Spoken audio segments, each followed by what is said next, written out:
একবার শেখ সাদী রহমতুল্লাহ আলাইহি কয়েকজন বিশিষ্ট ব্যক্তির সাথে বড় একটি নৌকায় ভ্রমণ করছিলেন।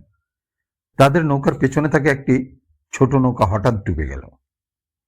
সেই নৌকায় দুই ভাই ছিল যারা সাঁতার জানত না। তাই নৌকা ডুবে যাওয়াতে মাঝ সাগরে তারা হাবুডুবু খেতে লাগলো। অন্য নৌকায় থাকা এক দয়ালু ব্যক্তি মাঝিকে বললেন, তুমি যদি ওই দুই ভাইকে উদ্ধার করতে পারো তবে তোমাকে 100 স্বর্ণমুদ্রা পুরস্কার দেব। পুরস্কারের লোভে মাঝি সমুদ্রে ঝাঁপ দিল, কিন্তু সে কেবল এক ভাইকে বাঁচাতে পারল। অন্য ভাইটি সবার চোখের সামনেই ডুবে মারা গেল। সবাই যখন ভাবছিলেন যার হায়াত ছিল সে বেঁচেছে, তখন মাঝি একটি গোপন সত্য ফাঁস করলেন।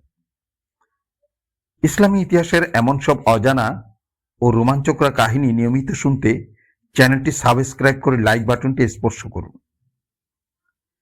মাঝি বলল, তাকদীর তো অবশ্যই আছে, তবে আমার মনে একটি বিশেষ ইচ্ছা কাজ করছিল।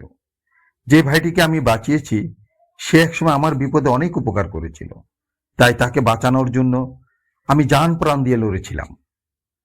আর যে ভাইটি মারা গিয়েছে সে ছোটবেলায় আমাকে বিনা কারণে অনেক কষ্ট দিয়েছে, তাই তার প্রতি আমার কোনো সহানুভূতি কাজ করেনি। এই কথা শুনে শেখ সাদী রহমতুল্লাহ আলাইহি পবিত্র কোরআনের একটি আয়াত স্মরণ করলেন, যেখানে বলা হয়েছে, যে ভালো কাজ করে সে নিজের কল্যাণের জন্যই করে, আর যে মন্দ কাজ করে তার প্রতিফল সে নিজেই ভোগ করে। সূরা ফুসসিলাত আয়াত 46।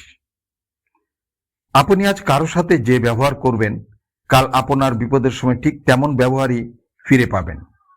এটা এই আমলি দুনিয়ার আমলের তিরস্কার নয়তো পুরস্কার। সূত্র গুলিস্তা, আল্লামা শেখ সাদী রহমতুল্লাহ আলাইহি।